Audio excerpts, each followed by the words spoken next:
Hello traders, welcome to part 3 of auction market theory. I'll be honest with you, I don't actually know at the time that I start, and I've repeated this a few times, exactly how this session is going to come out. However, what I like to do obviously is just have some cues or just some basic things, like you've seen in some parts. I'll have tables and things to give me prompts. But to be honest, I don't know exactly how this is going to come out. But a couple things. Firstly, I thought it'd be quite nice for me to approach this section in the way that you see above. And the reason for that is that basically, I do realize or I recognize that the last two sections that I've done were very heavy in terms of theory, and whilst they were very much important to understand so we can build a framework and, more importantly than a framework, a proper understanding of how the marketplace is working. Look, I do recognize that at some stage, we want to ultimately get on with trading.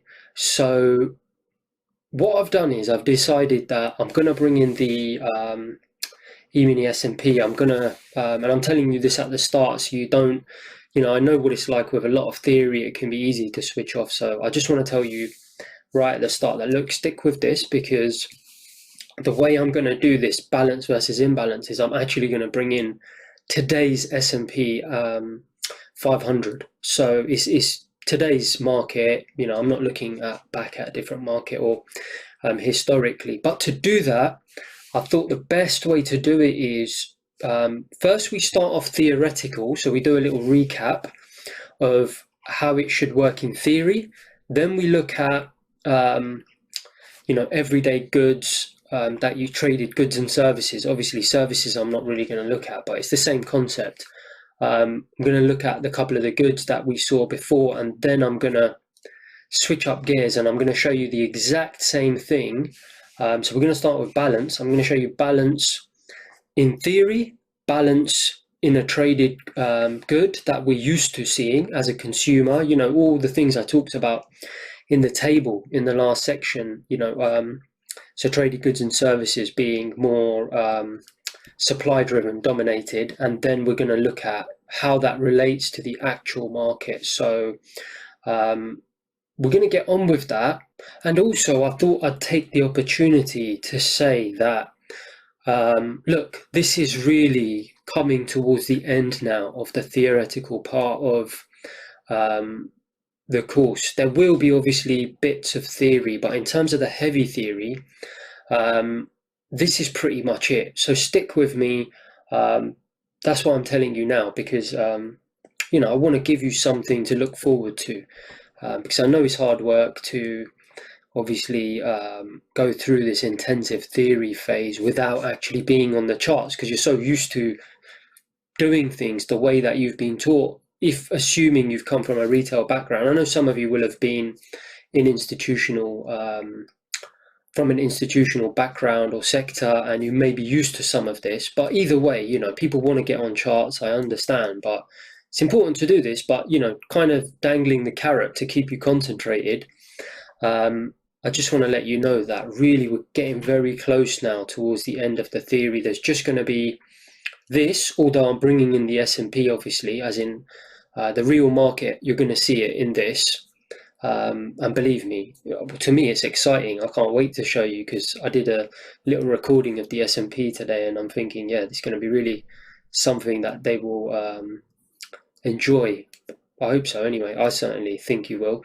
And anyway, so after this section, then you've got the normal distribution section. So there's going to be some heavy theory just after this, statistics. I just want to get it all out of the way, and then that's about it. We're not really going to talk anymore about, you obviously see, I obviously like bread, milk and eggs, or cream eggs, chocolate cream eggs, and all the things that I've been talking about, but that's going to be it. After this, we're then going to crack on and really start talking about markets. And basically, I've got some really exciting stuff in terms of, helping you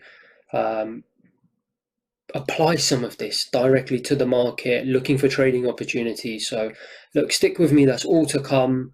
But the more you focus on this and really absorb this and take it in, and I'm going to be honest with you, it's okay if you don't get it the first time. I know a lot of this is the first time you've seen it. So stick with it. Try your best to absorb it. Reach out to me if anything doesn't make sense.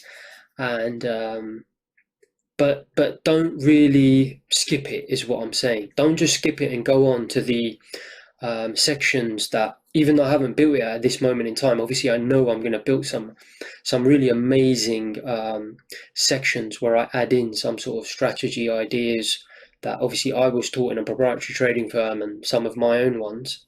There'll be the temptation to skip to that. I would suggest you don't, because if you skip to those sections, you're not going to get that deep and meaningful understanding. What's going to happen is you're just going to use that stuff, which is what I see it time and time again. Even in institutions, they make the same mistake, where they're using all these volume tools as indicators, and what's the point? You might as well just then use normal indicators. You have to have this understanding, so you understand the limitations, but more importantly, you actually get a deep understanding of how powerful these things are and what they're actually telling you. So yeah, let's crack on. So what we'll do is we'll start with the theory. So like I said, in this section we're going to talk about balance, because I want to do a recap and just make sure that everyone understands what balance is, and then we can quickly move on to imbalance. So it's worth doing a little recap, and then I really want to talk about this thing, because like I said, I reviewed the previous sections and I hadn't I had reviewed it just over the last couple of days, because believe it or not, it was quite intense for me to even talk about those things. So I did take a couple of days off to review things, and I realized that it'd be really powerful and useful for me to talk about cause versus effect. So we'll get onto that. So in terms of balance, let's have a recap in theory, how it works, right? So we were saying, we've already given a couple of examples where we had the bread example, and we talked about bread being at £1, and sorry, that's a terrible £1, isn't it? Sorry, bear with me. Let's get this drawn slowly, properly.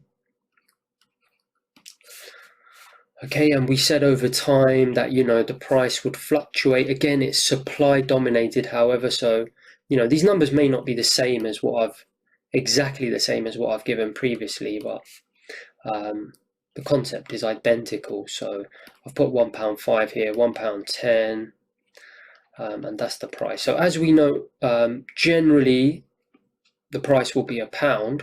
Now don't forget, this is over time, because obviously prices tend to be sticky on a day-by-day basis in the real open marketplace that you and I are used to being consumers in, right? So price of bread, this isn't really something I can show you over a day, because over a day you're just going to be one line, as you saw with the webcam example where I just had that one line, whereas the financial market is obviously doing what this is doing over a long period of time. The financial market is doing it second by second.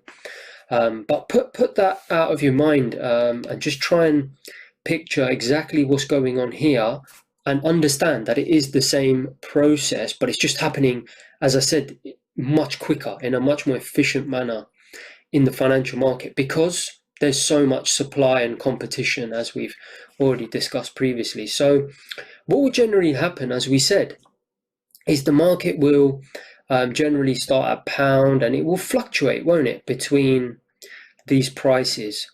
So you can see it's really not going anywhere, is it? But it's moving. And why is that? Well, we already said there's no imbalance. Obviously comes in, as you saw in the milk example that I gave in module 4, I believe.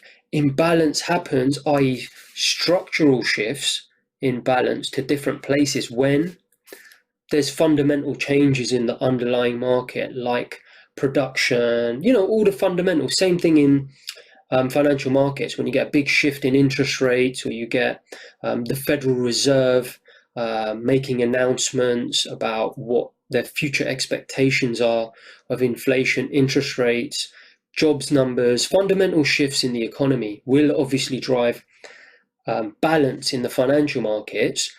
In the same way, balance will be driven, to different places entirely in traded goods and services for the same reasons. It may not be Federal Reserve announcements, although of course that will have a tiny impact on some goods and services, but it's going to be more underlying structural changes in those particular products. And we're going to talk about that.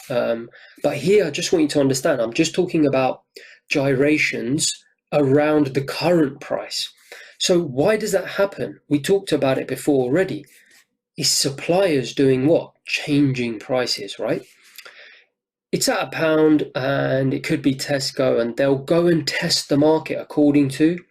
So you'll have your quantity here, as we have discussed previously, and in a balanced market you'll see what this, of course, don't forget, will be building transactions, right? These will be market orders coming in, people buying, and what, as we said, Tesco or Walmart or whoever, they'll have people looking at this data, and they'll be doing what? They'll be changing prices and testing the market to see if there's consumer demand in those places. So very much one way, supply driven, offer side. They're changing the prices, but as you'll see, the concept is the same in the financial markets, and I'm going to show you that in the S&P 500. But we can see that approximately it's in this range, isn't it? In this range, fair value is not necessarily over time. I know I said in the last example, on a particular day, you can get a good grasp businesses, and they have to be able to, because obviously, they need to have some certainty. But over long periods of time, you will see quite decent shifts within the same range for goods such as bread, obviously chocolates, webcams, as we talked about before. So what they'll be doing, almost on a daily basis, is they'll shift the price a little bit, won't they? And they'll see, what do we get any build up of? Because in fact, probably a better way for me to show you this is exactly how the volume profile builds. So they'll shift the price and they'll see. So we know at £1 there's going to be decent demand, and obviously they're going to be happy to supply at that price. So supply and demand are obviously equated, but then they're going to shift the price, and they'll see, is demand enough for them to make profits? And then they'll keep shifting it, and they'll keep shifting it, and clearly demand will stop, and eventually they'll get to a point where revenue doesn't cover their costs, or whatever the reason may be, and then they'll start to move down again, right? Now, I thought about this because I realized some people you may or may not, some people might be thinking, well, why don't you leave it £1 forever? See, you've got to remember, and you see it on your depth of market, consumers are different all the time, aren't they? There's different people. It's not the same people always buying every day or every minute. You've seen that on the depth of market. It's always different people with different thoughts, and obviously different tastes, and these things do obviously have an impact. So every day it's not the same person, or every week it's not the same exact group of people. It may generally be, but obviously Tesco will want to test that, won't they?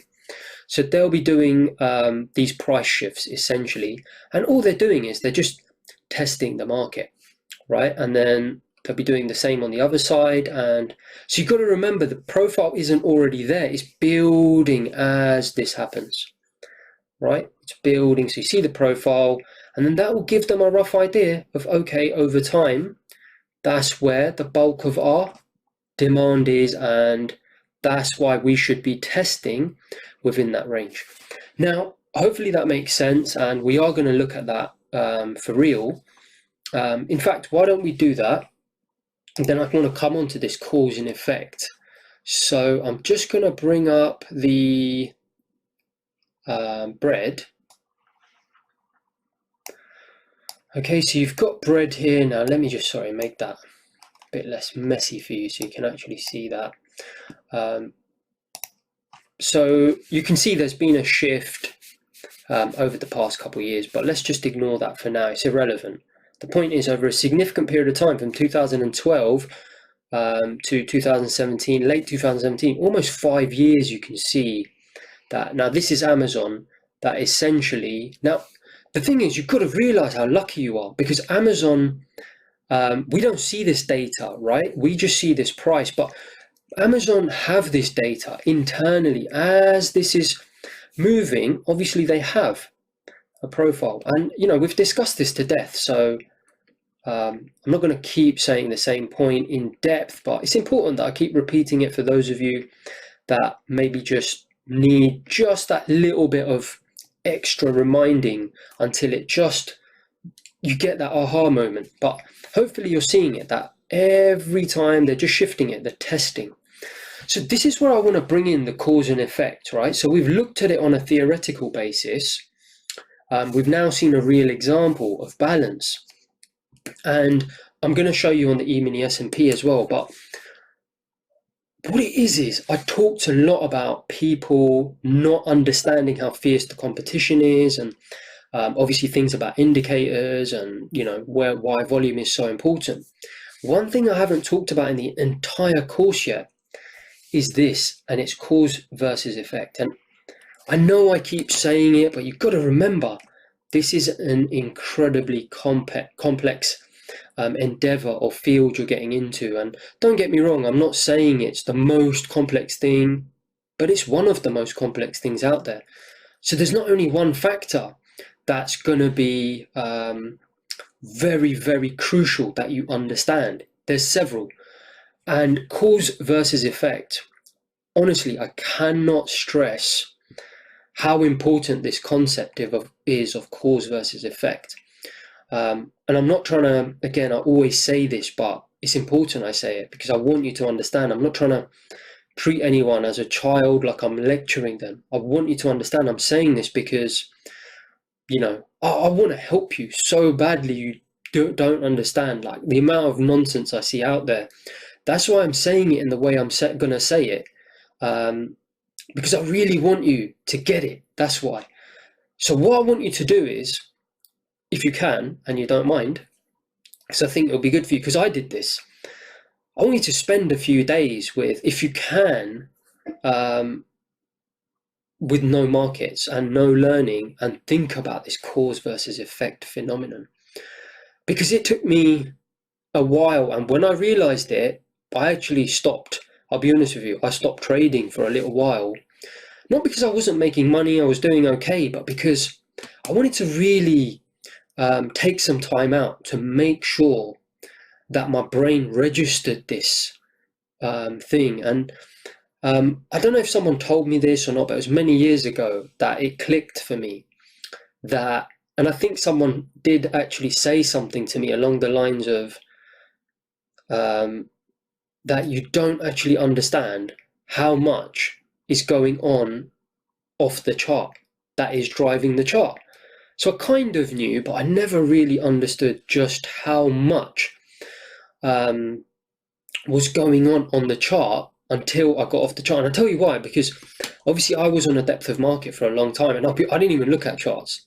But when I came onto charts, I probably did fall into that trap a little bit of getting so engrossed in the price. Now, obviously, I knew that volume was driving it, but I don't know, for some reason, and I'm just being honest with you, it never clicked just how much the line on the chart is irrelevant. And it comes down to this thing, cause versus effect. Why do I say this, and how do we relate it to what's going on here? So guys, you've got to understand all this stuff about, so you know how you normally view a chart, right? Where you'll basically see stuff happening and then it comes back, I don't know, and people think of all this stuff like support and resistance or whatever it is. It can be technical analysis, in the traditional sense. It can also be things like looking at areas where you're going to bounce off. And people have this notion of relating what? Price to price. Can you see? So they're looking at the effect. You've got to understand, price is the effect. Effect of what? Tesco moving. Tesco looking at demand and thinking, let's move the price. Do you see? This is a cause that's happening where? Off the chart. How can we capture this cause? That's when something clicked in me. I always knew that market orders, demand, depth of market supply or whatever was pretty much like 80% of it. This is when I realized it's 100%, right? I don't know why, for whatever reason, it just never clicked. And now it has. And this was several years ago, as I said, this cause versus effect. And I know I keep repeating the point, but it's because it's just, I cannot stress how important this point is. In the way I said, you've got to stop looking at your charts at individual points that are cheap or expensive. You've got to stop looking at your charts and being so enamored by this line going up and down. It's meaningless. It doesn't mean anything. The thing that's driving that line is not the line or the previous lines. So maybe that's the best way of describing it, because would you agree?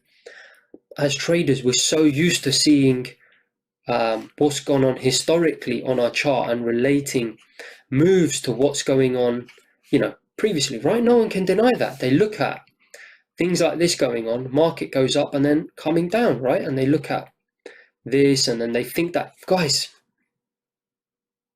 you just won't believe that is not what's happening, right? And obviously you can imagine it was eye-opening for me. And I said this in one of the previous sessions, whenever I'm speaking about this stuff, even I'm taken aback, because now it's just so natural to me. I don't think of, when I look at a chart and it comes down here, I'm not even thinking about this in price terms.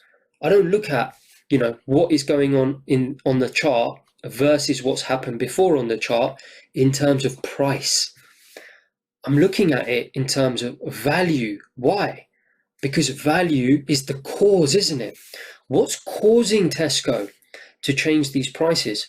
They're not looking at necessarily the actual price where it's been before, or price action as people call it, are they? No, they're looking at demand. And where's demand happened? It's happened off the chart.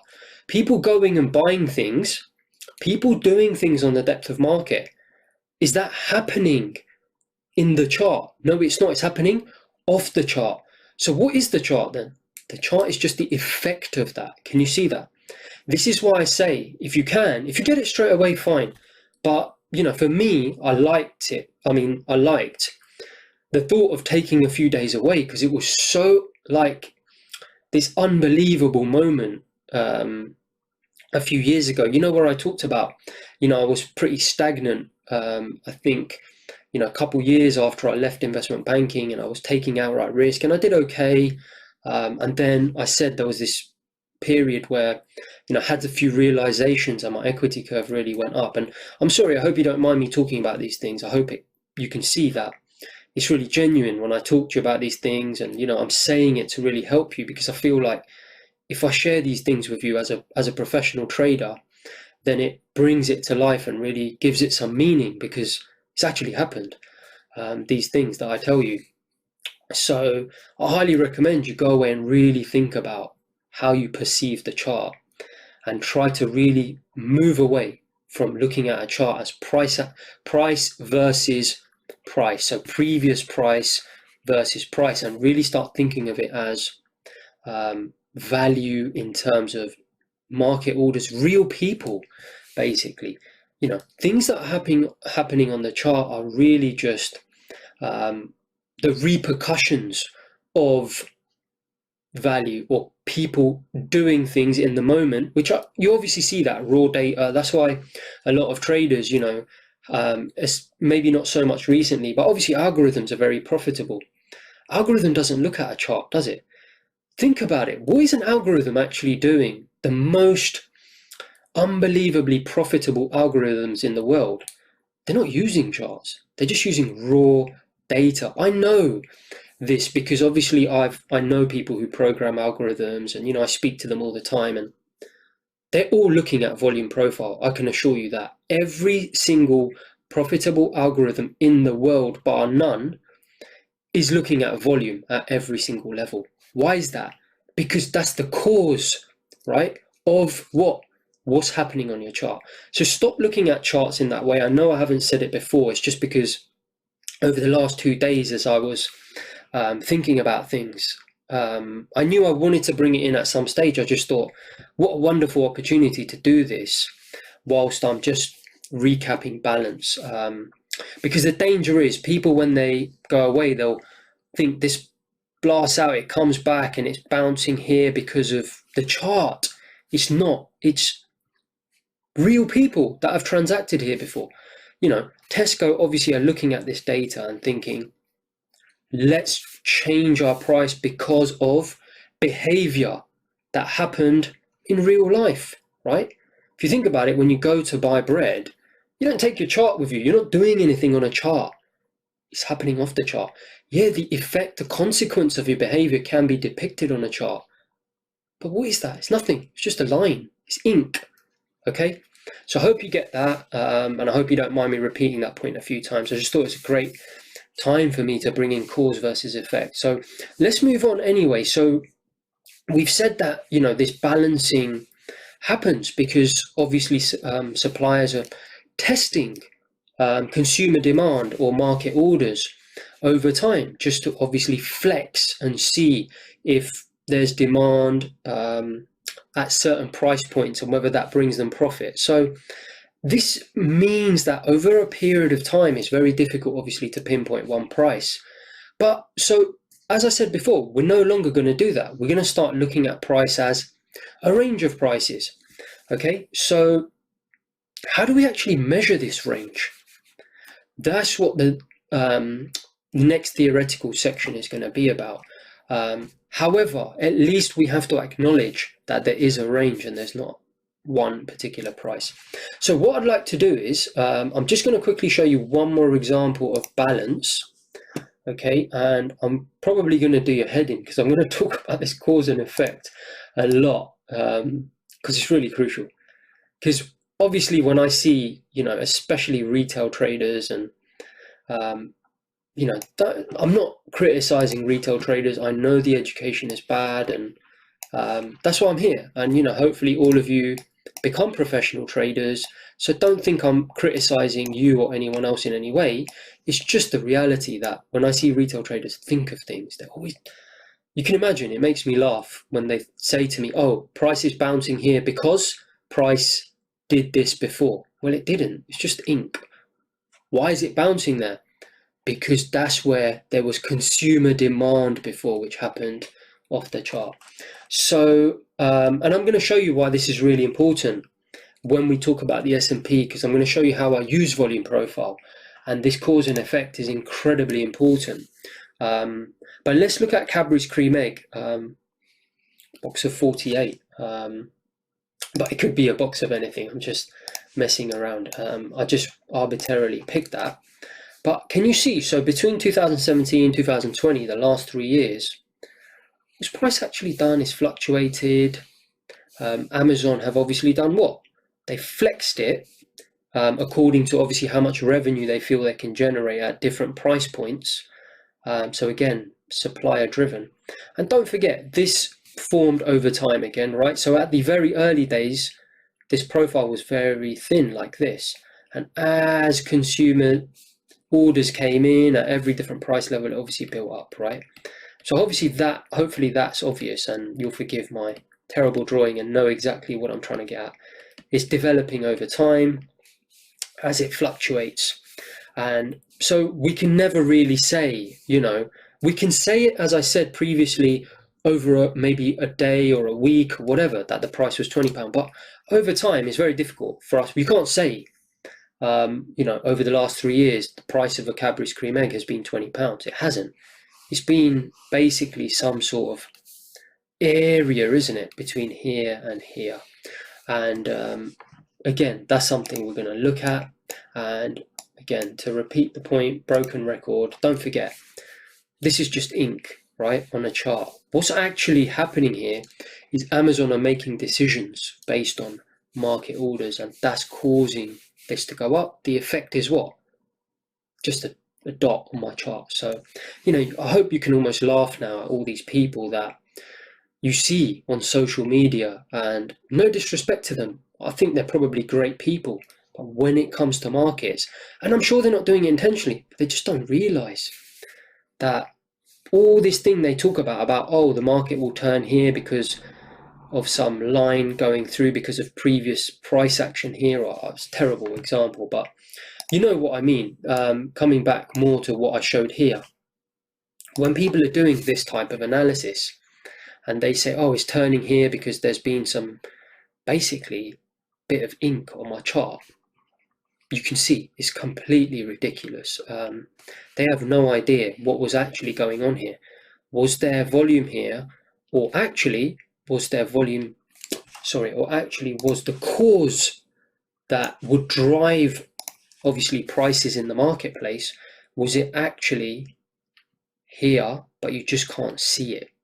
Do you see what I mean? That could have been very thin in terms of consumer orders, whereas here we may have actually had true, you can call it support, I don't necessarily like that word, but value.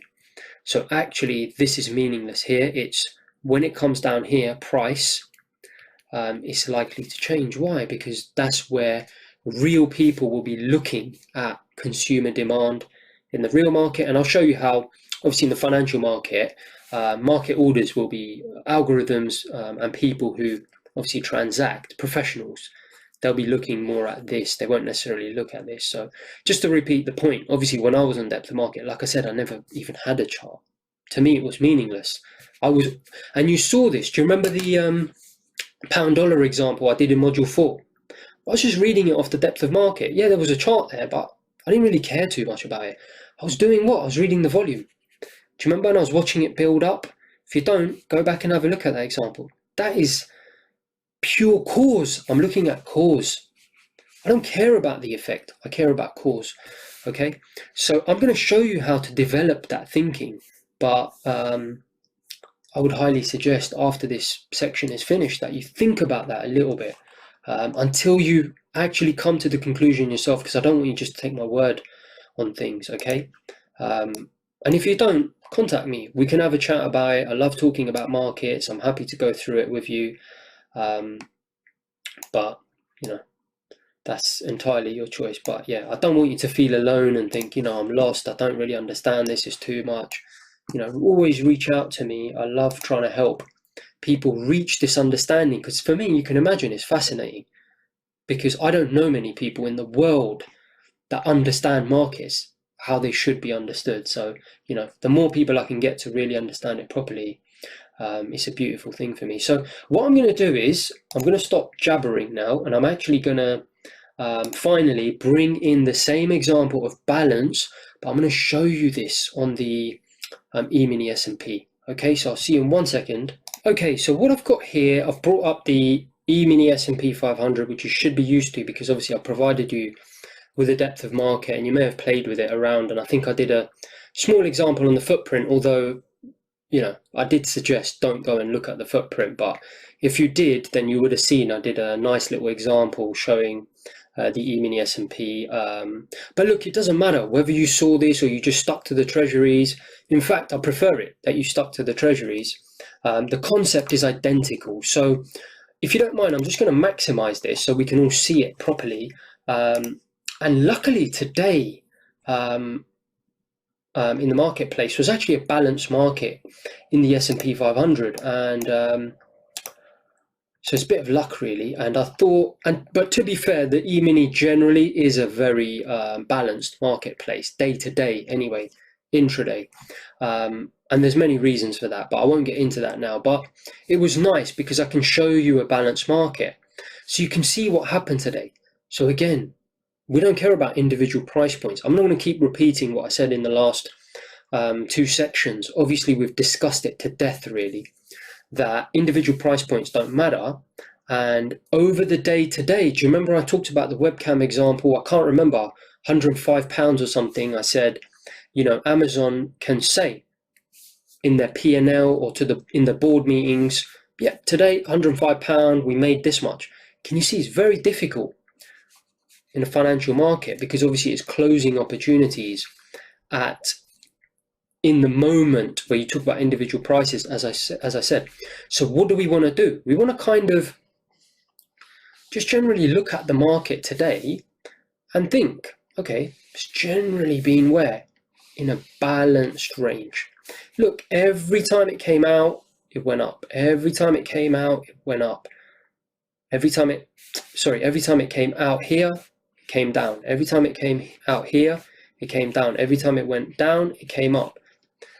Every time it came down, sorry, you'll have to forgive me. It's been a long day, so I didn't even know what I was saying there. So I'll start again. So every time it went up, obviously it came back into balance. Every time it went down, it came. But can you see it's the same as the bread market, etc., etc. But again, I'll come back to cause and effect, but I'm not going to say this again and again. I'm going to assume you've understood what I said about demand being more dominant, market orders. If you didn't, go back to the last section after I've explained this and have a look again. But in the same way, really it doesn't matter, okay? Price is doing the same thing. It's trying to look for areas where transactions want to occur. You see, what it is you've got to understand this thing about supply domination versus demand domination. But ultimately, it's the same thing, because if you think about it, what are Tesco actually doing, or Walmart? What are they doing when they move price? They're looking to see, is there consumer demand here? They're coming back down. They're seeing, they're doing it everywhere, really. But what you got to understand is that's the supplier doing it. In financial markets, it doesn't matter about the actual reasoning behind it. The fact is, the financial market's doing exactly the same thing. But what matters is that it's demand dominant. Think about it at every single price point. Do you agree? There's always offers and bids, right? There's always supply. There's always supply. But what actually happens is when the market moves down, right? Obviously you see that the profile's building here. All that's happening, guys, is think of eBay, one-way market. The only thing is a two-way market. So what happens on eBay in an auction? Think about it, where you put an item for sale, you're the supplier. Are you dictating the price? No, you're not. It's the buyer, isn't it? Market orders, bids are being placed in the market. But they're physical bids, aren't they? They're more like market orders. They're not passive bids. You're not saying to the seller, come and get my bid. No, you're aggressively placing a bidding. I'm going to buy that. I want to buy it. Okay, a physical transaction hasn't taken place because obviously in an auction marketplace, it's the final price, but it's the same thing. You're placing aggressive bids, right? And what happens when the market's cheap according to what you perceive value to be? Not individual price, value, relative to value. Right? If you perceive that value is here, right? What are you going to do? You're going to keep getting aggressive, and you've got to understand that's what's happening, but not on the supply column, on the market order column. Okay, so demand is coming in at these places. Why? Because the perception is that the fair price is where? Here. Why is that? Because that's where the market's been trading. Think about it. When you're on eBay, when I explain this to you, I hope those of you who haven't got it are going to just think, wow, this is what's actually going. You can't deny it. Like when someone tells you, use this indicator, it's amazing, but you haven't got a clue, right? You don't need me to show you P&L to show you this true, because go on eBay. When you go on eBay and you bid on something, do you just bid blindly, or do you see where transactions took place previously? You see where transactions took place previously. I know, because I was looking at iPhones and I was thinking, the auction was at £600, and what do you think I did? I went and looked at previous transactions that had taken place, and I saw they took place at £1,000, £1,100. So obviously I knew I was willing to keep buying the market until 1100, where it had previous market orders. That's all that's happening, guys. And instead of suppliers doing this process, is demand market orders. Why? Because of what I talked about before. There's a lot of competition, obviously, in terms of supply. Now, you could argue, and I get it, you'll say, yeah, but aren't people buying on the bid when we get down here in terms of passive people, absorbing? Yes, they are, but does that make the price go up? This is why I wanted you to watch a depth of market. When people are absorbing, right, and this is going to prove the point about it's 95% market orders. You've seen it. People are absorbing, right? I showed you plenty of absorption. Did it move the market? No. What actually moved the market? Aggression. So yes, absorption built long positions, but that was static at one point. So someone sitting here absorbing. What actually made it move up? Market orders, right? Actually hitting, like lifting the offer. So, it's all well and good sitting on the bid saying, yeah, I'm a supplier, I'll buy. But unless aggression comes in, can you see the price isn't going to move? So I hope you understand that it is aggression that actually causes prices to move in a financial market, because as we said, prices are not sticky. They're very, very liquid, okay? So that doesn't mean more buyers than sellers. Don't make that mistake, because it isn't. You've got to understand how incredibly efficient this marketplace is. There's always a seller for every buyer. You see that. Just because I lift a market order on the offer side, there's someone who actually went short. All it means is the aggressive side that's dictating this price determination process of where fair value should be. And this is just happening all day long within a confined space. When market comes down, it goes up. But the thing is, on eBay and generally in the marketplace, if there's aggression that's causing, obviously, the price to rise, and think about it anyway, if there is a lot of aggression that's causing price to rise, or Tesco to obviously be determining where the price should be, again, it's two-way, isn't it? Think about it. They're still selling you bread. You might be buying it. It's not just a one-way market. It's not more buyers of bread than sellers of bread. It's still the same in terms of number of units. It's just that aggression, okay? It's just that obviously the price determination process is more dictated in financial markets by buyers. So again, coming to my point, what's happening at this end? Same thing, but in reverse. It's almost like eBay having a reverse auction.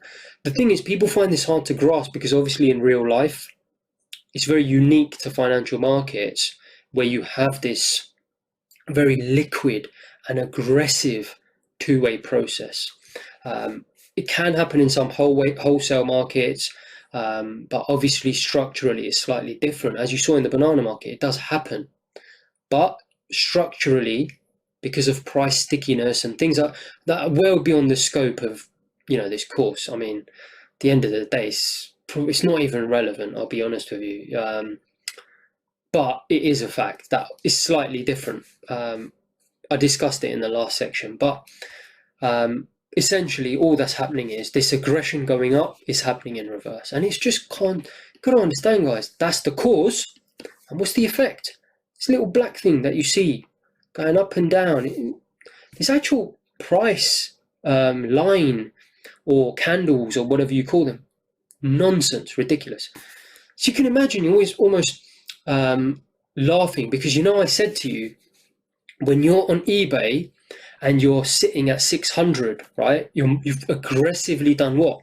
Pressed buy, and you're obviously causing the market or the price to shift up. What are you looking at? Are you looking at previously where transactions have taken place, or are you looking at a MACD? Honestly, are you looking, and this is a serious question to those of you that use technical analysis, I mean any sort of technical analysis, are you looking at, and honestly, I don't even know about these things, they're that garbage, I really don't even, I might draw them wrong, this RSI thing, that squiggly things that I see, MACD or whatever they are, or some sort of trend line or whatever. Are you looking at that stuff when you're placing aggression on eBay? Of course not. You're looking at where transactions, you do it yourself, right? You go and do what? Search iPhone, search this and scroll down and where's it selling? Where's transactions taking place? Guys, you don't, this is what I've been trying to say this since the start of the course. You're using market profile. Do you remember that 4-part video series I did, the free one? And I said, the answer's right in front of you. You're participating in the price determination every day. This is what you're doing. You're not using this stuff. So I know I said I wouldn't indicate a bash, but what can I do? Every opportunity, it just, market's presenting me. It's almost like the market's telling me to do it, right? I mean, it's there. So that's a balanced market. So what I want to do now is, I think I've, beaten this thing as much as I can about what balance is, and clearly that there's no one particular price at which we can determine value, and that however we can come up with some sort of idea of what fair value is on any given, not only day, but any given time period that we decide. Because you could actually, in theory, cut this up, and I don't really want to get into the imbalance stuff too much, but I just want to make sure that you don't get obsessed with it being over any particular time period. I mean, you could argue, look, can you see balance there? You can see the market was trying to find some balance. There's balance there, but we will get onto this, and I don't want you getting too excited and thinking, oh my God, I found it, the holy grail, because you haven't. Because what you'll see is it can get, financial markets are incredibly complex. So you can see that's two balances within overall balance. So we'll obviously get onto this when we're determining strategy, and I'll show you what financial professionals do to overcome this problem, because like I said, markets aren't perfect. They're not sitting there thinking, let's balance over a day.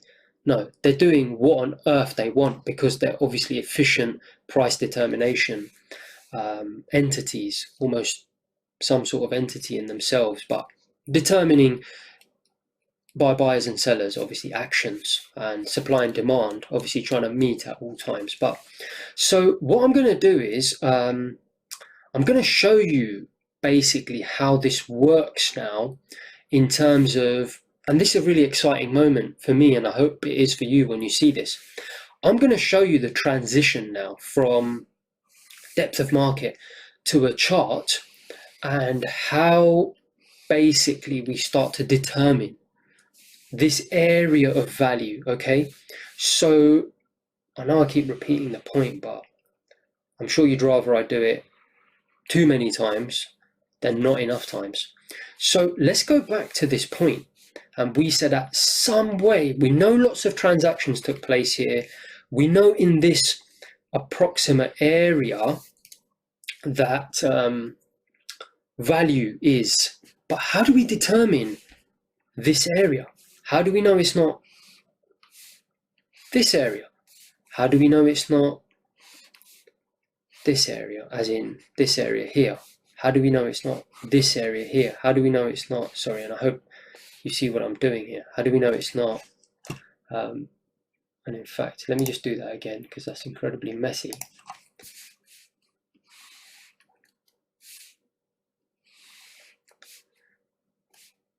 How do we know that value is not, this area here? How do we know it's not? So then we can get rid of those. How do we know it's not this area here, etc., etc.? So we need to find some sort of methodology to tell us what approximately value is, and we're going to do that in the next section. But what I want to do is, what I should have said before, and I went a little bit off topic there, is I want to show you basically now, we're done with the depth of market. So I want to show you how I look at the depth of market on a chart, okay, and why I don't use the depth of market anymore. So we talked about obviously balance, right, on this E-mini S&P chart, but have you noticed something? I haven't really talked about the depth of market. Can you see this is today's E-mini S&P, right? And we can see it's balanced. We've talked about it now about 1,000 times. But some of you, I'm hoping, are thinking, hang on a minute, Envy, you're telling us that's the E-mini S&P, but I'm looking at today's E-mini S&P and I see profile massive here. Okay, so now I'm going to show you, and this is what is really exciting for me to show you, because honestly, for years, I've been wanting to scream this out to someone, but no one would listen to me because they were too busy putting squiggly lines on their charts. How do you get this, which has been happening here, onto here? All right, so I'm going to let the video play, and I'm going to show you basically what, not only me, but I'm going to be open and honest with you, all market professionals in institutions are doing, and why so many look at market profile, and obviously why I've moved on from the depth of market onto the chart. So I'm going to show you this. So I'm going to talk whilst it plays, and just look at this, right? We want to get this volume profile onto there, right? So what I'm going to do is, so firstly, what I'm doing is, can you see I'm scrolling up and down because I'm showing you basically what I just did there. If we just rewind that, is I'm showing you that actually, look, this is today's E-mini S&P market, but on my depth of market, it goes, you've seen this, isn't it? The depth of market for E-mini S&P, those of you who have done the exercises, the volume profile, it isn't this small, is it? It's massive. It goes all the way up, it goes all the way down. So how do I get it onto the chart? All right, so that's the bit I'm trying to show you. Look how long it is. Obviously I need to squeeze it, right? So I'm going to squeeze it in a second, hopefully. Okay, and just to show you that it is the same, you can see it here, 2782 just transacted, and you can see it there, yeah, 2782. It's exactly the same. This chart, you'll see it flickering at the same time, so just make sure you're comfortable that it is the same thing. Okay, so again, I'm just showing you how actually the volume profile on the depth of market is so long. How do I deal with that issue? Okay, and do you remember I was saying that opportunities at individual price points have been killed because there's so much supply. Very difficult. It's already efficient at individual price points. So this is why I moved on to charts, and I'm only talking just to give it commentary. There you go. So can you see what I've done there? I've squeezed it. Can you see what's happening, guys? That is that. And don't worry. Don't take my word for it. Never take my word for anything. I want you to do this exercise. I'm going to show you, and I'm never satisfied people taking my word for something. I never took anyone's word for something when they told me. I went and proved it to myself. I'm going to prove it to you, and then I want you to prove it to yourself as well. So don't worry, it's not going to end here, and I just want you to take my word for it, that is this. I'm going to show you, and I'm going to actually bring this onto the chart, and I'm going to show you how it's done. And this is the start of your volume profile career, essentially. So what I did is, I went into chart and I went into study settings, okay, and that is, I believe it's F6. I pressed F6 because I'm so used to pressing the shortcut. But what you need to do is basically you need to go into chart, and there's this thing called study settings, okay, and I want you to do this. I'm going to put the template, so I'll let you do it. So what you do is you go into the study settings, and you'll see basically that what I've done is, obviously there's a volume profile attached onto this. When I was building this out for you guys, is I obviously attached the volume profile, and it's this thing, it's called volume by price. I want you to double click on that, okay? Because what we've basically got is, we've got numbers. Can you see we've got these numbers at each individual level? Now, when we're so precise and we're looking at individual levels, we want to see the numbers. I want to know 11,000 contracts. I want you to see I'm moving away from that. Do you remember I told you we're going to build up context, order flow, 5% of it, and we're going to come back out? This is what we're doing. So I don't want to see all these numbers. They're meaningless. Do you see? They're just all scrunched up. So I'm going to show you I'm getting rid of the numbers. That's all I'm doing. So What you need to do, you double click on this, okay, and there's a settings in there, and you go down, and I'm sorry, I know this is here, but I want it to stay there because I want to prove my point. And there'll be this thing, can you see it says display volume in bars, total volume?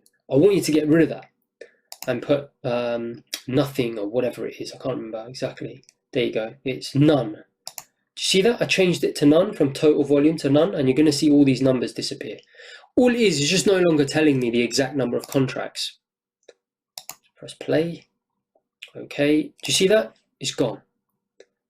Okay, so that's the volume profile. It's the same thing. I haven't changed anything. Okay. Now I'm going to prove it to you that this, what you see go from, you know, the whole thing up and down, from top to bottom, is this, what you see here. So what I've done is I've made it wider because I want you to really, I want to show you. Can you see it? How I'm developing that. So actually, unfortunately, I will have to get rid of this because I've changed this.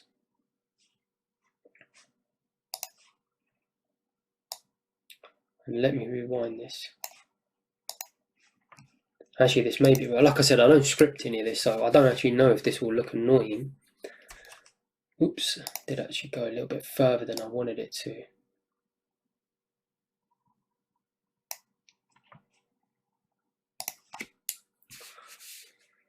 Okay, so, you know, we had the, oh God, I've drawn that terrible, sorry. This is why I never took art or became an artist, because I'm terrible at drawing these things, or, you know, perfect shapes or whatever. So that's the volume profile, as we said, you know, with volume here.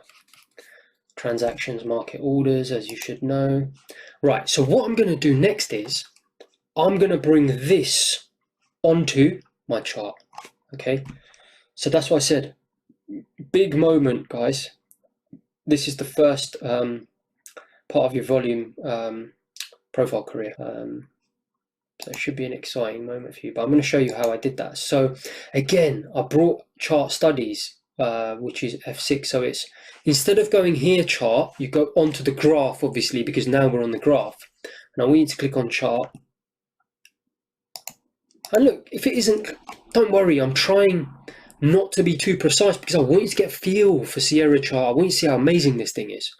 If something isn't clear, you can always ask me, but fiddle around with it. If it's not clear, have a look, try and find it, the studies, chart studies that you can add on. Anyway, settings, and actually I think, oh yeah, there you go. So what I did is basically I've unhidden it. So can you see, because I wanted to do this example, I already had a volume profile on here, but what I did is I hid it. So when I give you this template, what should I do? Should I show it unhidden? I don't know what I'm going to do. Maybe I'll probably show it hidden. So I want you, so you go through the process of unhiding it. Yeah, let's do that. So you unhide it as I'm doing here. Okay, and then I'm going to click OK. And can you see it's appeared? Okay, so this that I was drawing by hand is now here. Now I'm going to finally prove to you that this is this, you know, as you saw it. So let's just recap, right? Would you agree? This was that chunky thing with all the individual numbers. All I've done is I've scrunched it up. Look, can you see the depth of market is scrunched? And it's allowed me to look at value for the entire day, scrunched up. Okay, so I'm going to get rid of this now, and we're just going to focus on this. I'm going to press play and just show you what it is. I wanted to go through a process of trying to make them look identical. I actually like to look at it like this because I don't care about individual increments. You know, I told you I don't care about individual prices, but let me prove it to you anyway, that they're identical. So I go through this process here of trying to get them to match. Okay, so I go into settings, I go subgraphs. You can slow this down. I change some colors around. Okay, and I'm actually checking, I believe, the colors on this as well. So actually, I'm sorry, I know I keep stopping and rewinding, but let me just show you what I did here. Yeah, can you see it there? Studies, F6. So before I had the shortcut, I was pressing F6, as I said F6 before. That's why. So studies is F6, okay? That's what you need to press. Or you can go in there, chart studies, to get this, the study section up.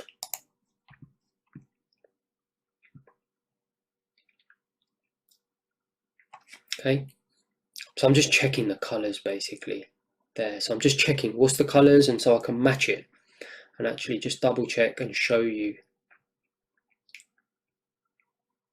Okay, so I've gone to match the color, I've clicked OK. Can you see? Starting to really take shape now.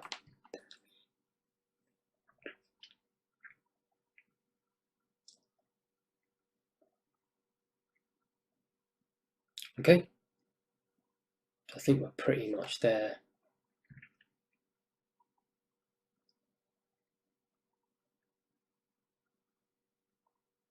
Just playing around with the scaling and stuff.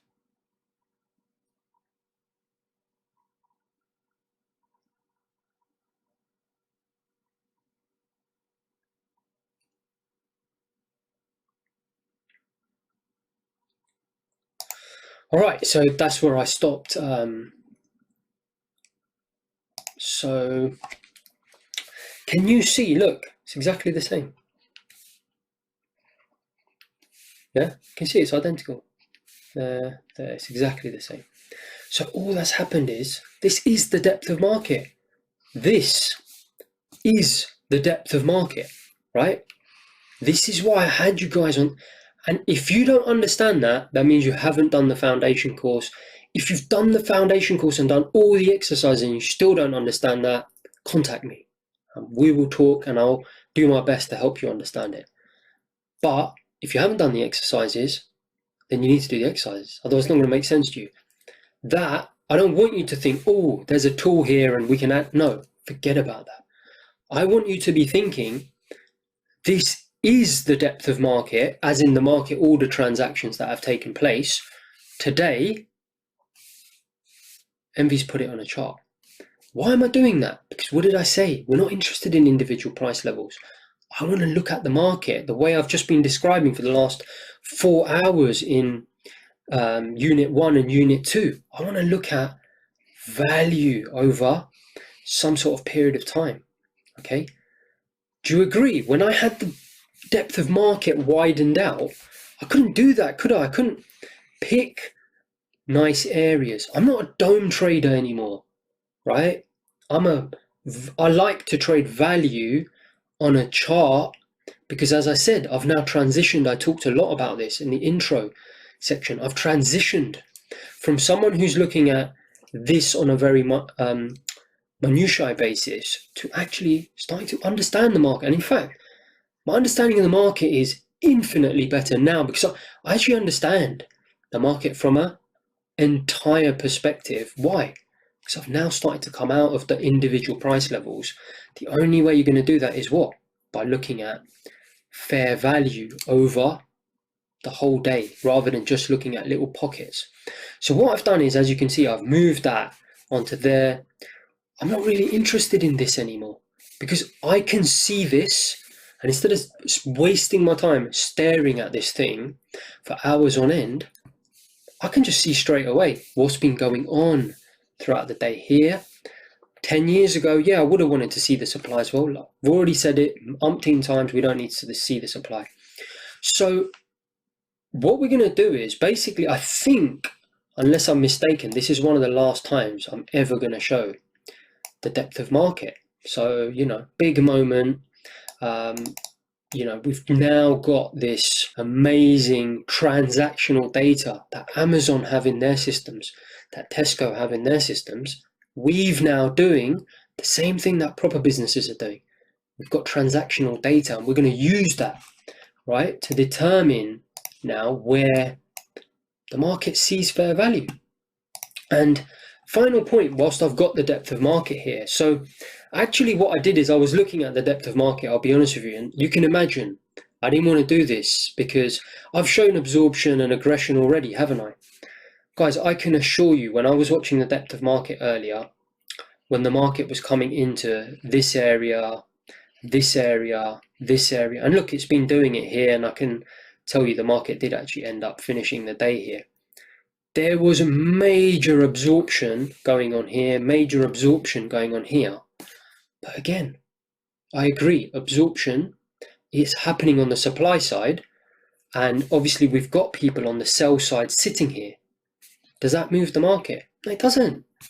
People can sit here all day absorbing. What actually moves the market? Aggression, market orders. So I was going to show you this, but I've already showed you in the Treasury example in module 4, and I don't want to.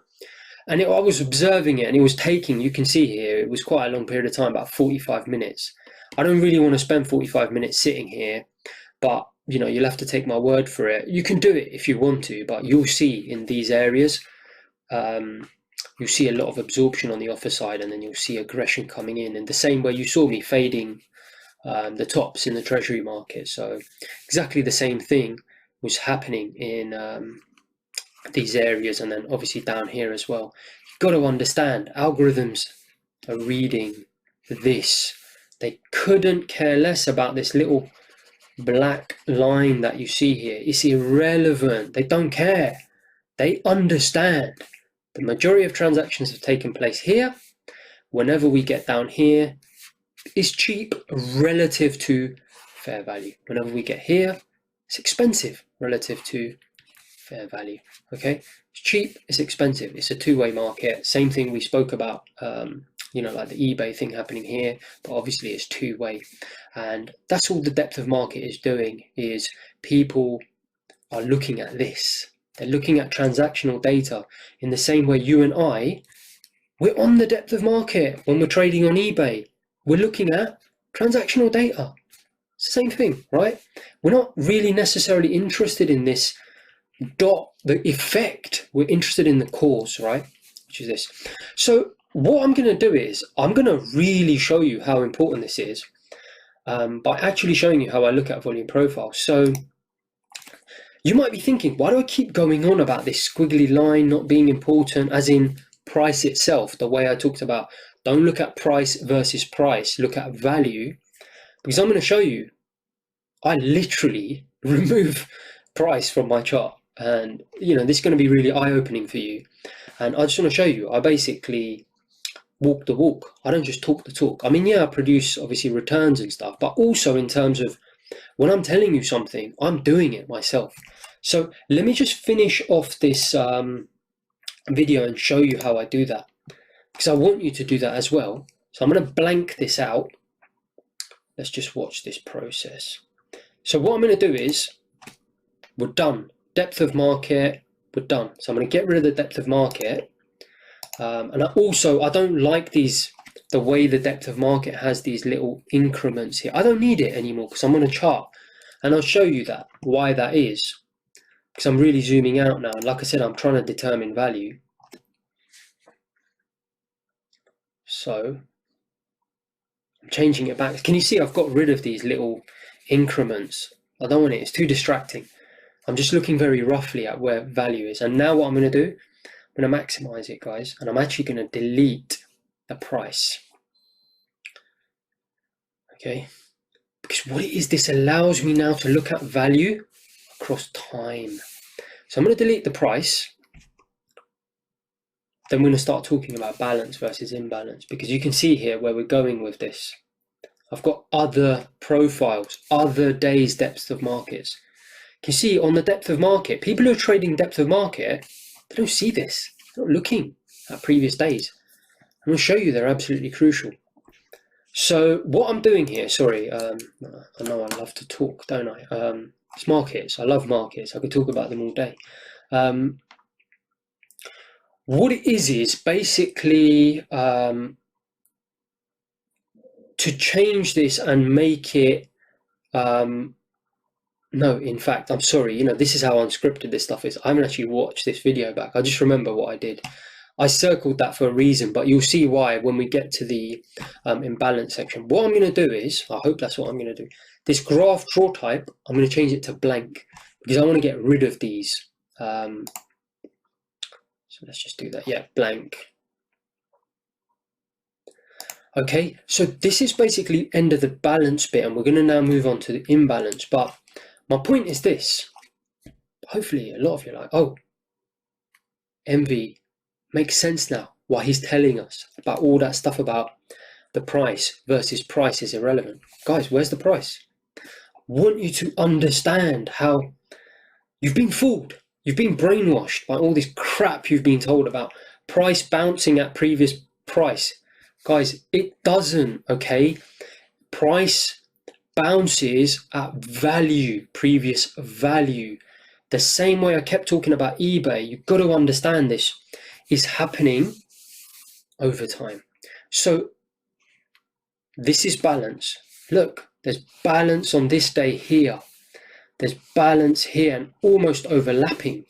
There's balance here. There's balance here. Look, for 2 days, this market was very balanced. Then we had some balance here. Okay, that's what's happening. It's amazing, isn't it, guys? What's that? That's the depth of market we've just been looking at. Scrunched up. Do you see? What people don't realize, and I don't know, for me, obviously it wasn't necessarily that important, but, when I left the depth of market and I started looking at this stuff, blew my mind. Because I realized I was trading every day, in these little increments here. And yeah, it was good. It was okay. But algorithms are obviously taking over supplies there. Then I realized, you know what? I could do so much better if I start to actually look at the market for what it is.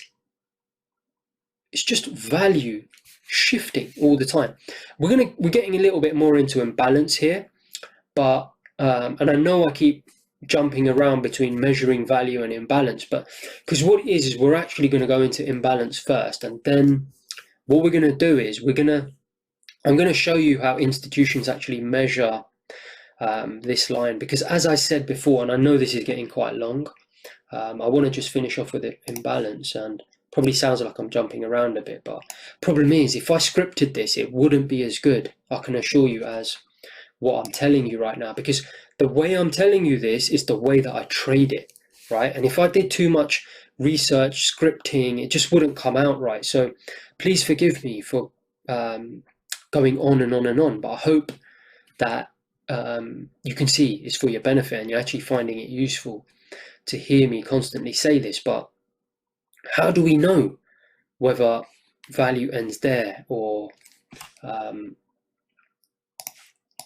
value ends, sorry, I'm going to keep switching, or value is there? Do you see what I mean? We don't know. Is it there? Is it between here? Is it between here? Same here. How do we know? I mean, I've just arbitrarily drawn that line there, right? And then I've said, majority of the market traded there, here. Majority of the market traded here, or how do we basically determine exactly where we should put these lines? Well, luckily for you, all professional institutional platforms do it. And the good thing is every platform in the world does it the same way. It's standard deviation, basically. So they'll look at that, they'll treat it as a sample, obviously, which it is. It's a sample of market orders. And then they'll say, okay, do you know what? This is one standard deviation. This is one standard deviation on, away from the sort of theoretical mean, and that's how they're measuring it. But I'm not saying it with much enthusiasm because I don't want to get into it right now.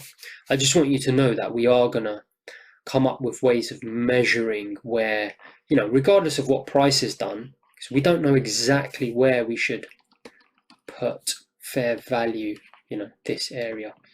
So, to conclude on this balance bit, last thing is, can you see how irrelevant this line going up and down is? Obviously, when you're taking trade entries, don't get me wrong, and you're actually trading balance back to balance, extremes of balance back into balance, then yeah, we'll look at ways, and that we can try and be a little precise in terms of getting our entries. But in terms of measuring whether something is balanced or not balanced, or at that £105 I talked about, where's the price, guys? It isn't, and just to relate it back to the last section where I said to you, we're looking for almost that price on the webcam. Do you remember? I said it's 105, 105, 106, and then the price moves down like this. Do you remember I was saying that? And I said, well, it's easy in general businesses because you can just do this, right? Well, all I'm doing is I'm just fitting some semblance of approximation around that. So, you know, for 2 days it was very similar, and then over here it's like that. Okay. Now, these things do jump around, but that's because, as you know, stock market gaps, and we're going to get into a lot of this. You know, there's a reason why people try and tell you this stuff's easy, because that's what sells. But now you're seeing the reality of trading. There's so many, so vast area. So we're going to get into stuff about, you know, why there's gaps and regular trading hours, electronic trading hours, that sort of stuff. But for now, I think that's pretty much enough. You know, we're determining fair value, not based on, you know, even the ink that you see. It's more to do with transactions. So that's why I kept hammering the point home. Because can you see, it's kind of a nice conclusion to everything we've talked about for 4 or 5 hours. This really brings it home that, yeah, actually, Envy isn't even looking at price. Price is irrelevant.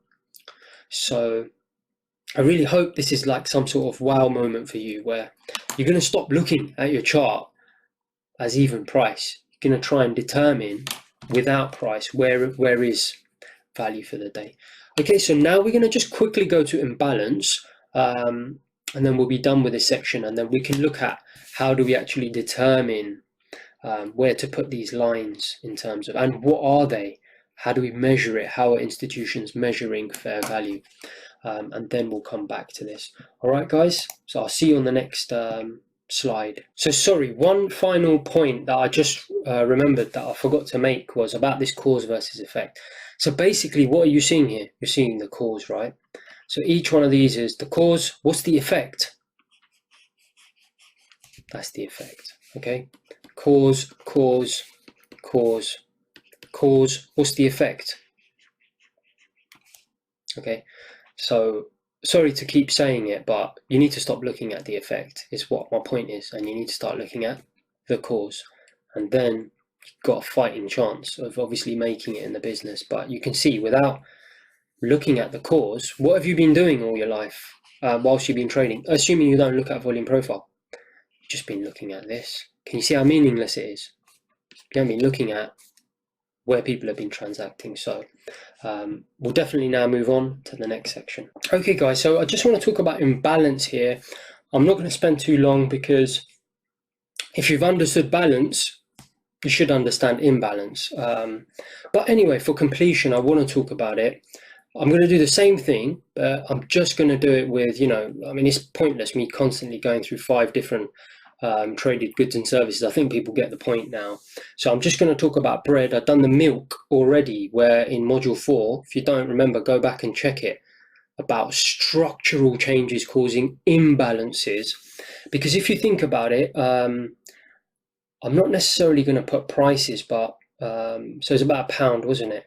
So there was, you know, we had the price of bread essentially fluctuating like this, didn't we? So it's between, in fact, let's just put the price, sorry, pound, again, drawing is terrible, but between £1 and say £1.10, or, I mean, look, don't quote me on this. Obviously, it doesn't matter if the prices I'm using are identical to what I've used before.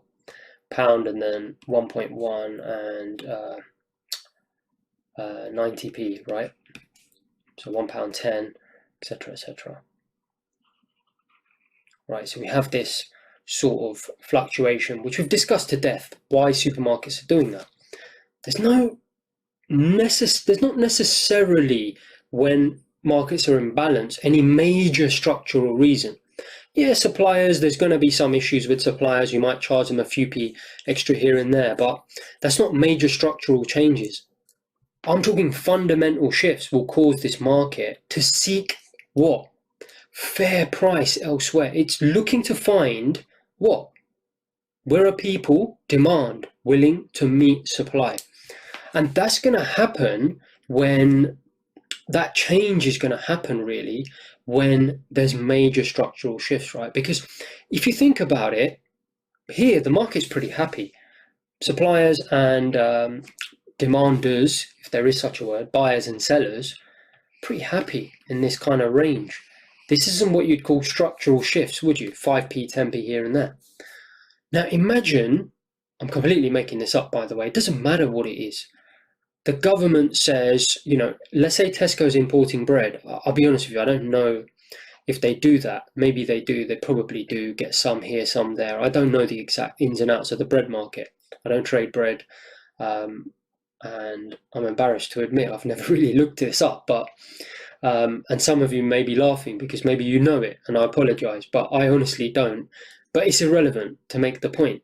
Let's say the government decided that they were going to increase import duties significantly, like double them. Now, I don't know what import duties are on a pound of bread, but let's just make up a number and say it was 10%, and they said, right, we're going to make it 30%. What's the supplier going to do in a supplier-dominated market where they're determining the price? They're going to have to move it up, aren't they? But they don't know exactly where to, so what they're going to do, they're going to look for value. What? How? By testing prices again in certain ranges. Okay, so they're going to look at, okay, where can we make a little bit of profit? It might be, this 10% to 30% adds 20p, right? So about 130 in that region. But what's happened? The market's gone from balance, it's gone imbalanced, and then it's become balanced again. Okay, because how do they even know to stick here? Well, they'll be observing. Do we get market orders coming in? Do people buy this thing, right? And if not enough people buy it here, well, they're going to put the price down until it settles into some sort of range. It might be more volatile than that. It might go up here, it might come down here. I don't know, but that's why I take the price off my chart, don't I? I look at what? Just this, because it gets rid of all the noise. And essentially, that's what business is doing. They're going, testing the marketplace until they settle. But the point is, that's balance. That's not balance, is it? Between 110 and 130, it may not have been balanced. So, because what would have happened is, think about it. They might have put it at, 120, 121, and there was a lot of aggression coming in, right? It wasn't balancing. It was aggression coming in on one side in terms of people buying it. Think about it. What's happening in the marketplace? Same thing. Market will go like this. What causes the market to go like that? Buyers, market orders, aggressive, will cause price to shift. You've seen this on the depth of market, all right? And there's no selling in terms of market orders coming in to stop this happening. Obviously, this is a one-way market, so it's slightly different, but at the end of, because it's supply dominated, as I said, so that's why I had to explain the whole supply dominated thing. I didn't have to, but I've seen the way professional trading firms explain this. They won't explain this to you, by the way. They will just give you the tools and say, here's volume profile, depth of market, and obviously they'll leave you to figure it out. I'm trying to give you something like 50, 60, 70, almost 100% more than you would even get in a professional trading firm. I hope you can see that. That's why I explained the whole supply dominance, because I want you to understand how structurally these markets are different, and we're trying to close that gap. But at the end of the day, the whole sort of philosophy of what we're trying to achieve is the same as a business. But to do that, obviously I have to explain to you that it is, in theory, supply dominated. But they're trying to achieve the same thing. They're trying to find areas where balance of demand, bulk of demand, loads of people are happy to transact. When people are happy to transact on iPhones at 1,100, that becomes the price. Obviously, as I said, in the real market, it's a bit more sticky. But in financial markets, it's a similar process, but obviously it just happens to be gyrating a bit, as I said. So anyway, that's the imbalance because of structural issues, big fundamental shifts. Structural, maybe not the right word, but depending on how you view import tax. But because import tax is a little bit not necessarily structural in terms of marketplace, but it is at the end of the day having a big impact fundamentally, the way fundamentals do. So in terms of it being balanced, why is this important that we identify these areas? Because let's say now that import taxes get slashed again. Guys, I've said this before in the milk example. Do you really think that Tesco are looking at some moving average and thinking, oh, it's, the moving average is up here, or the MACD, or the oversold, or some trend line meets here, or it's the 50% Fibonacci, so actually this is the 50% Fibonacci, so let's bring the price down. As I said before, it's all garbage. No, they're not even looking at this line. They're looking at what? And let me bring it back across. They're looking at this, guys. Where have volume? Where have people bought? And I hope it's obvious to you, because I think the majority of you will be getting this now. Hang on, it's obvious. So you're going to look where people have bought bread before. Why would you look at an indicator? Where have people bought bread before? Here. So when we see these fundamental shifts like import tax or whatever being cut again, guys, it's no different to when the Federal Reserve says, we're raising interest rates. What happens? The market tanks because they think, the cost of financing has gone up, etc. Businesses will suffer, bad for corporate profits. The market tanks, doesn't it? Where does it go to? Previous areas of value where people have bought before, because what will happen? People will come in and buy again, okay? You need to understand this. Cause in terms of market orders and fundamental news. Effect is the move, okay? So that's what's happening. It's actually value and people's perceptions of value that's actually driving the marketplace. You have to understand that. But coming back to the bread example, so we're saying it will come back down if there's this import tax or whatever it is cut. Now, just to finish off with this example, so we see it both ways. What if, again, I'm making this up, don't hold me to it, but you'll get the point. Bread, grains, the grain market collapses. It's obviously going to cause the price of bread to go down, isn't it? Where to? Well, it will keep going down until buyers and sellers find some value. Can you see? All that's happening is buyers and sellers are happy to transact in a certain range. Here, it's obviously more in terms of aggressive selling. Okay. And don't forget, the aggressive sellers in a financial market will be market orders. In a consumer market, which is one way, it's obviously going to be Tesco. They're going to get aggressive in terms of moving the price down, right? So technically, that's what's happening. But in a financial market, obviously, as I said, there's going to be bids everywhere, isn't there? As you see on the depth of market, the supply at every level. So take aggression, it will be actual market orders driving it. As we said, 95%. And that's what's happening here. And then suddenly the grain market sorts itself out, season, weather, whatever. When do you think the market's going to go back up to? No trend line, none of this nonsense. It's going to go back up to here. And I can assure you that the market will start to become happy again here in this area. So what I'd like to do is, we're almost at the end. I know it's gone on for ages, but again, it's crucial. Is I'm going to show you this. Why did you manage to do this? I found the price of bread on the Office for National Statistics. I believe they use it for inflation data or whatever. They're obviously collecting data. The basket for inflation data collects all sorts of products, milk, bread.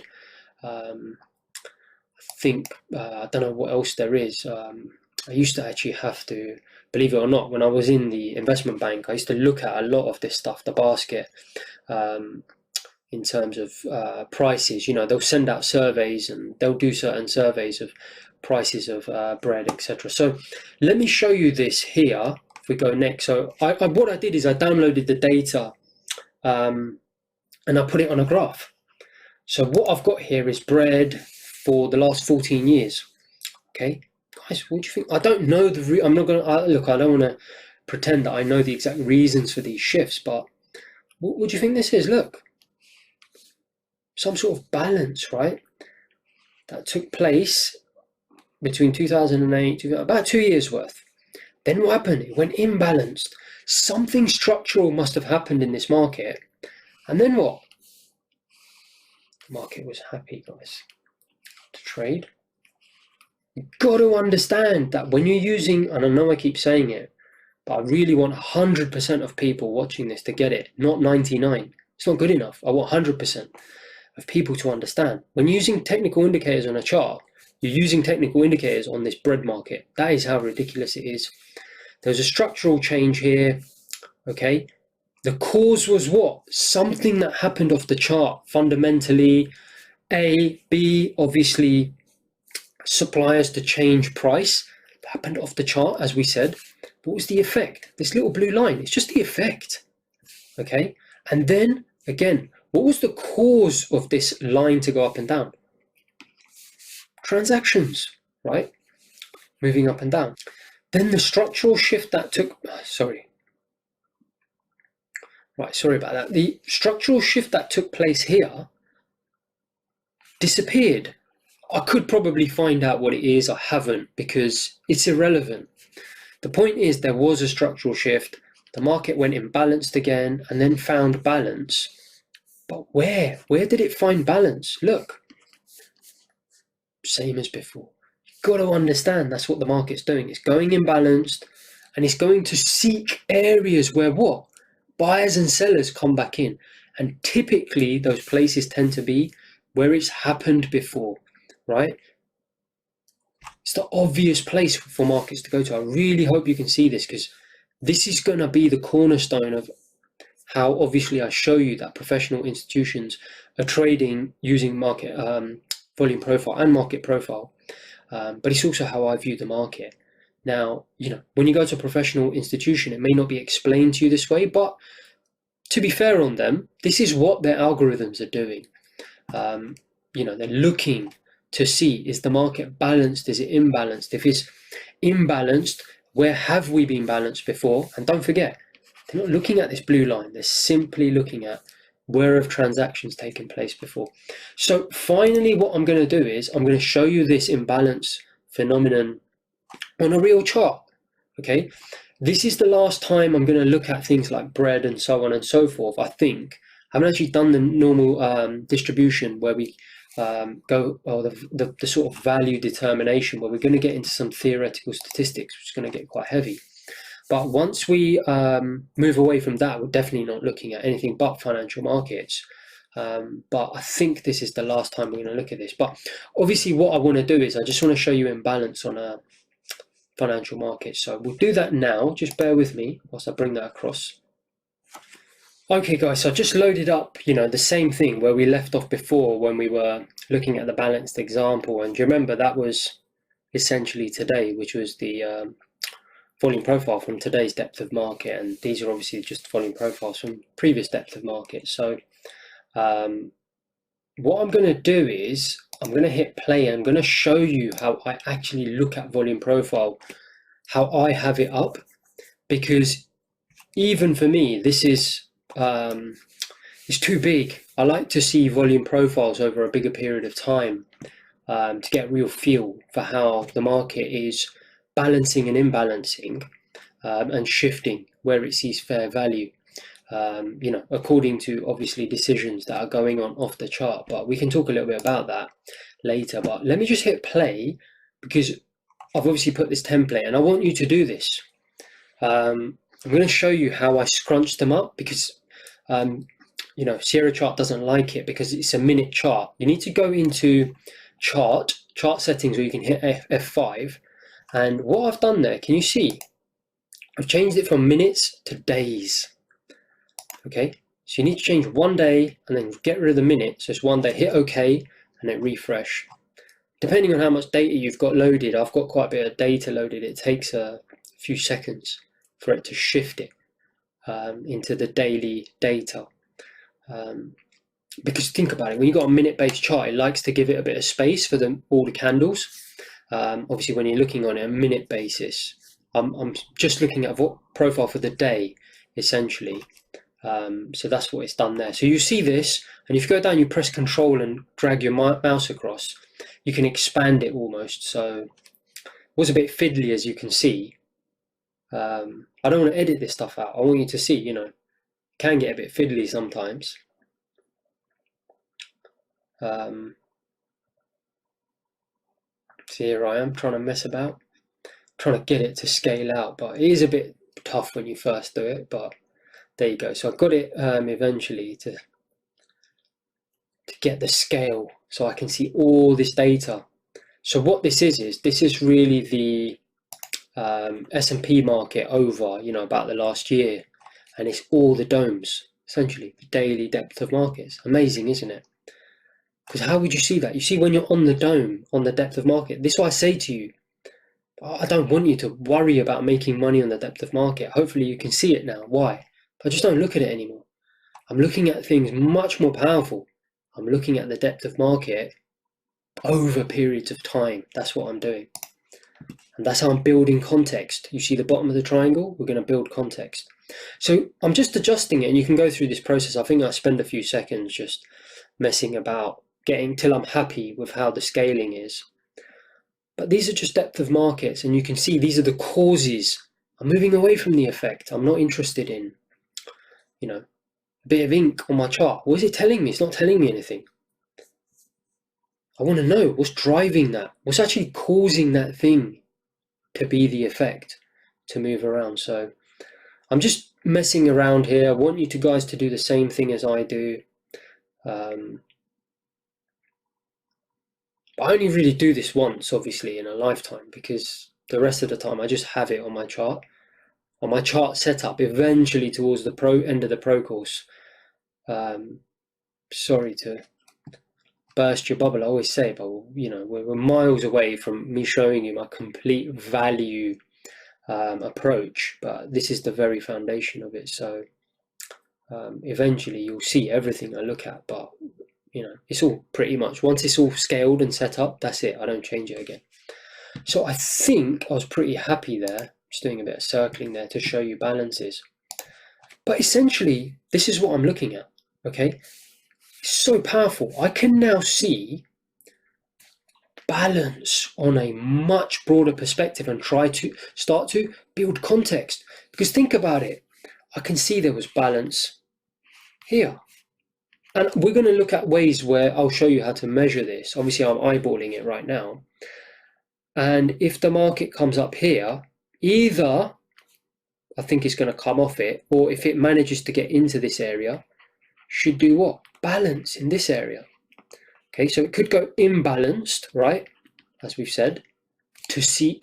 Why would it go from balance? This is today, right? Do you remember we looked at this? This is today's depth of market on the S&P that you're looking at, that big column. I've just scrunched it up.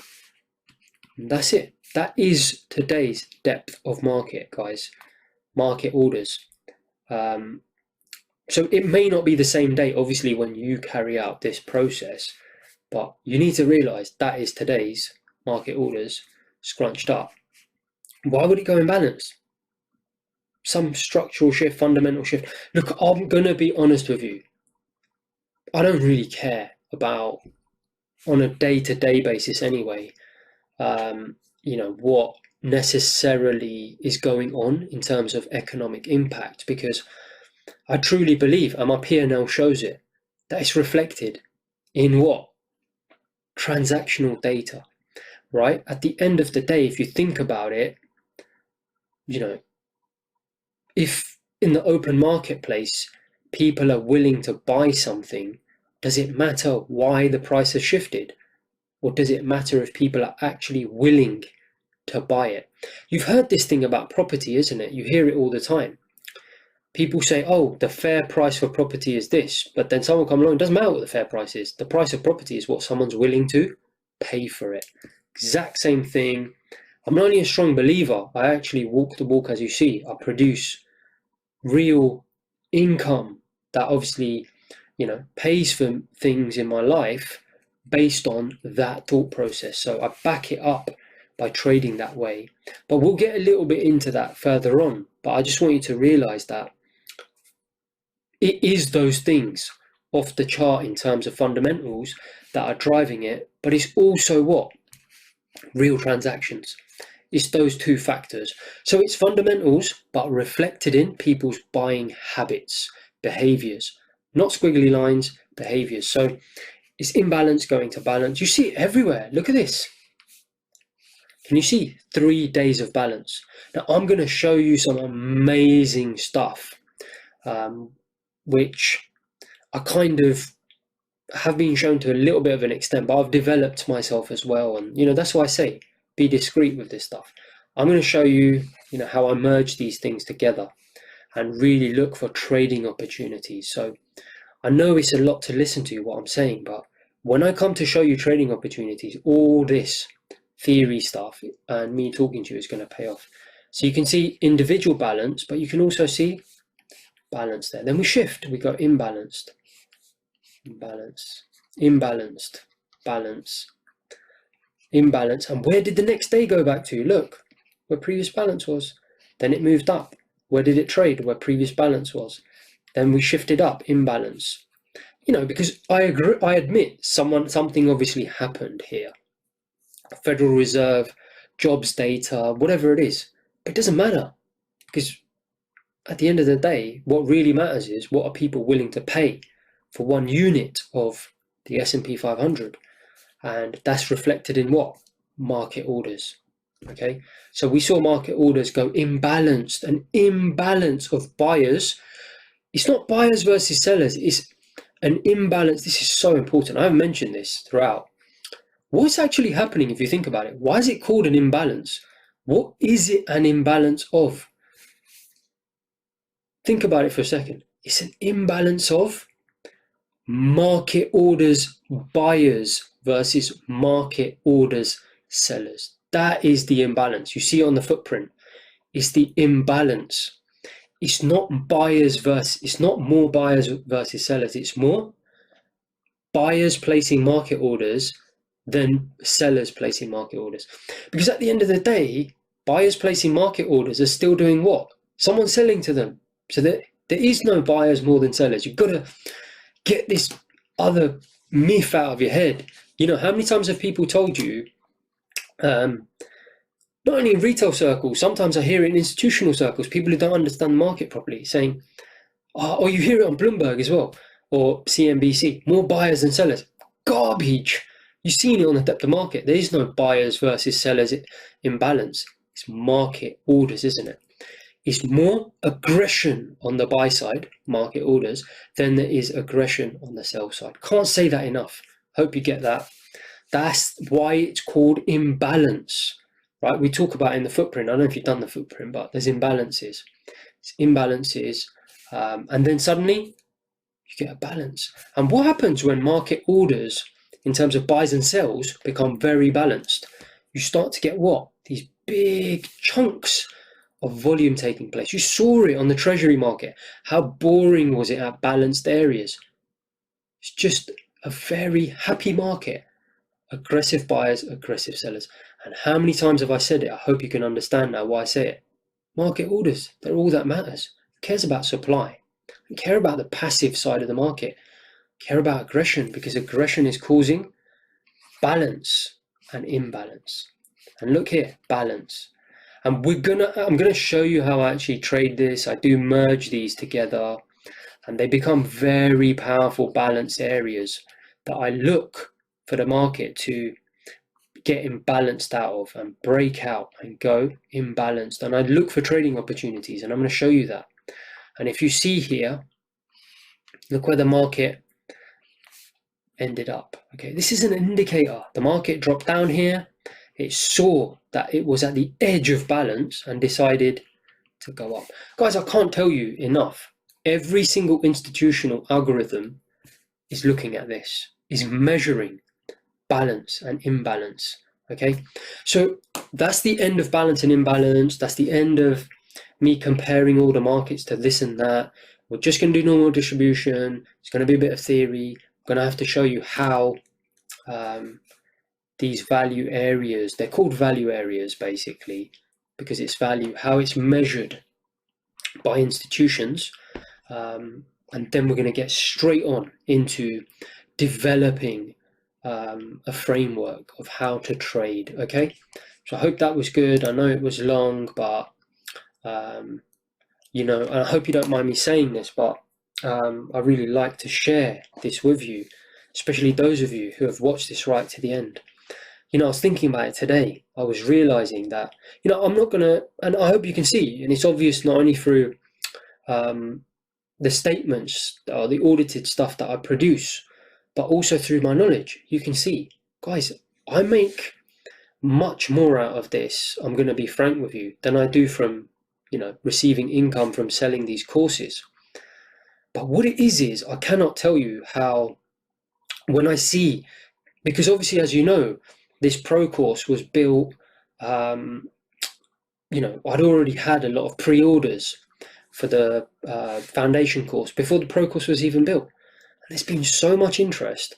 I can't tell you how grateful I am, even though necessarily, my point is, from an income perspective, I've obviously earning significantly more from financial markets, but I can't tell you how grateful I am that people, you watching this right now, have spent a lot of money to get knowledge. And as I said in the 4-part video series that I did, and you know, I hope most of you have seen that, where I said in the first part, you know, I've truly believed that people need to earn the right to spread education. And you know, I feel like the fact that you've rewarded me in terms of paying me, it doesn't matter how much it is or whether I earn more out of trading the financial market or not. I really feel like I need to earn that money that you've paid me, and I truly value that. I want you to know that. That's why I spent so much time, however long this has taken, hour, 2 hours, or whatever it was, because I really feel that I want to give people their money's worth. And I just want you to know that, you know, before I press end, that I really do respect every penny or cent or whatever it is. You know, you €1, $1, £1, every pound that I'm paid, I really hold it in high regard, and I really value it. And I know that for many of you, you've wasted a lot of money on trading education, and I don't want you to, you know, do that anymore. And that's why I'm doing this, because I really want to get these points across, and hopefully that'll be the last money you spend in terms of education, and you go on to now educate yourself based on obviously the stuff I'm teaching. So I just wanted to say that, because I think it's important you realize that I do acknowledge, you know, for a lot of people, spending, you know, significant amount of money on a course is a lot of money for them. And so I feel like I really owe it to you that's watching this, that I should give you, you know, as much information as I can. That's why I talk a lot and go through it again and again, not because you know, I just enjoy talking for the sake of it. So, you know, I appreciate you putting up with me, but I hope you see also I'm trying to do it for those reasons and for your benefit, and it's important. So we'll see you on the next section. I'm going to take a few well-deserved days off. I'd suggest you do the same. Take a bit of time off, let it all absorb, think about the cause and effect stuff I talked about, watch it back if you need to, and yeah, thanks a lot, and see you in the normal distribution section.